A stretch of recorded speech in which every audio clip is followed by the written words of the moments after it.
All right, today we're down here. See all these power lines and stuff that's up here and everything. I think these guys come through and cleared a bunch of this stuff out, and they just chipped it all up. We already got most of the firewood out here, but there's still some good logs left. Today we're gonna be collecting wood chip mulches for putting in the flower beds and in the pathways and stuff. You know, rich people pay high dollar for this crap.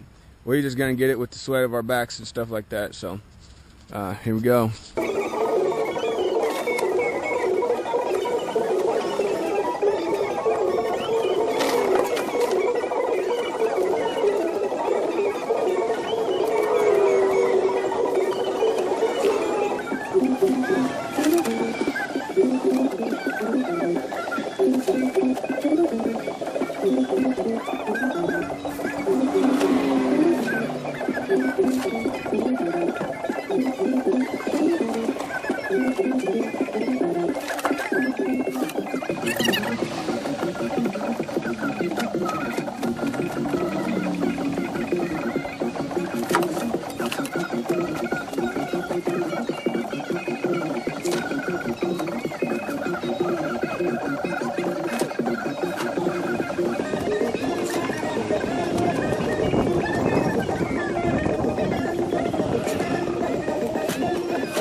All right, I'd say about 15-20 minutes have passed, and we, you know, pretty good dent in that first pile, but hell, there's more piles down there, more piles down there, so really, I mean, we just barely put a dent in it. But as you can see, we got the truck bed pretty much full, and we got the trailer pretty well full. That's about as much weight as this little trailer can handle. Tires are getting bald and whatnot. So now the reason that we're doing this is for purposes of mulch. The reason why we're using mulch is so that the main purpose is to help the soil retain its moisture. Now if you just go through and till up a bunch of dirt, or the pigs till it up, and you plant seeds on it, and then you don't mulch it in any way, the sun comes in and dries out that top layer of soil where all the seeds are at and where all the nutrients are at, and you end up losing a bunch of plants and everything dies. The top 6 inches of topsoil are where all the biological activity goes on. You want mushrooms to be growing in there, you want bacteria, you want actinomycetes, all kind of different stuff that lives in the soil.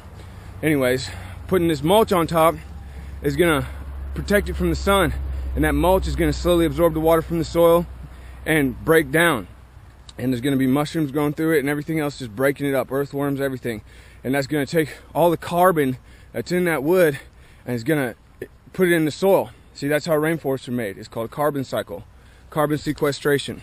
So we're just trying to increase the carbon content of the soil, increase the organic humus nutrient content that's in the soil, and that way it'll grow plants. Even though we're on a substandard farmland and it's got a bunch of rocks and a bunch of clay, if you do stuff like this and you just constantly keep adding mulch to it of different types, everything you can get your hands on, all that stuff breaks down and adds to the health of the soil.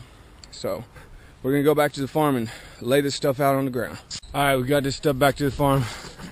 There's only about 15 minutes of labor to get all this stuff loaded up, and probably a little bit longer to unload it because we're gonna do it by hand. Spread it all out. Right now we got all these irises. There's probably like at least 150 different types of irises right here. So we already put the pig crap in there, and that's a good fertilizer. And now we're gonna put the mulch on there just to make sure that they don't dry out, make sure everything develops well. So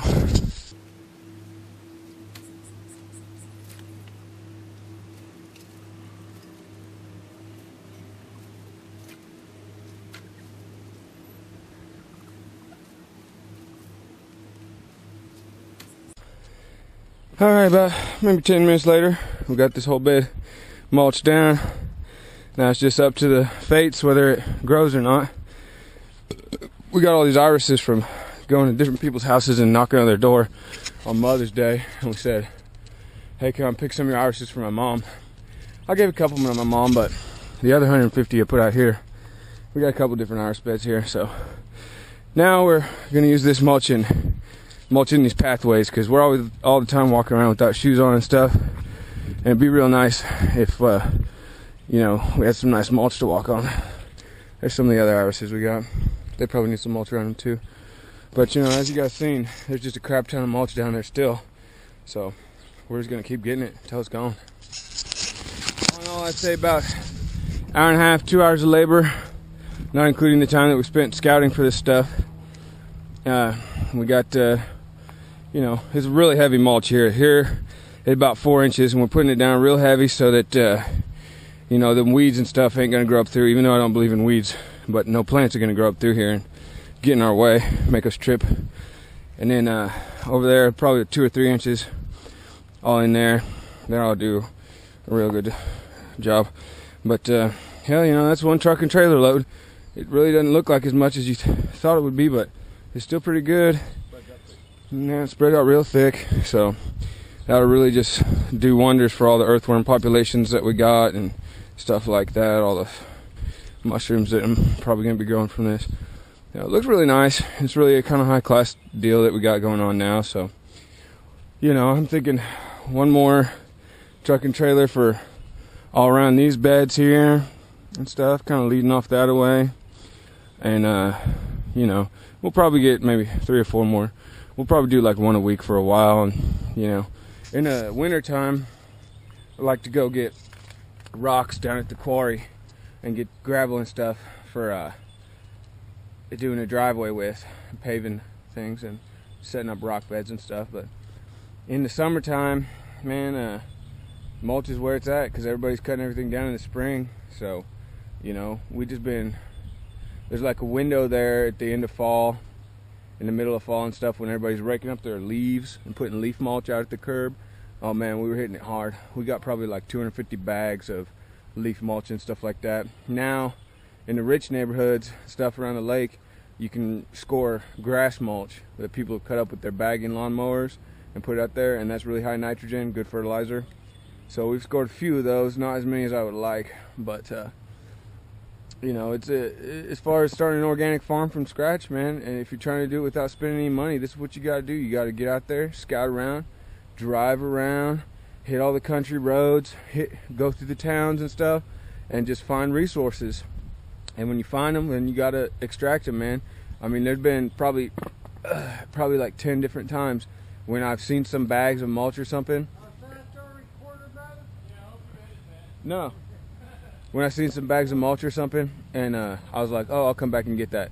And then boom, boom, boom, some trash guy come through and stole it from me, or like, you know, something else happened. So when you see something, you got to be ready to act. You got to have your truck bed cleaned out, or if you got the trailer on you, or if you're riding around with a good trailer, man, you better fill that sucker up. Every time I go to town, I try not to come back with an empty truck bed, you know, because it's just about finding the resources, extracting the resources, and sequestering the resources on your farm. And you know, this is the second year of the farm, and everything's growing great. You know, and there's still so much work to be done, but every year it's just going to build and build and build. All the potatoes that we got planted, they're going to come back. The irises are going to come back. The garlic, onions, all that stuff. So, you know, but the most important thing is building up the fertility of the soil. And so you always got to go and you got to seek out sources of organic matter, like manure, leaves, grass clippings, wood chippings, all that stuff.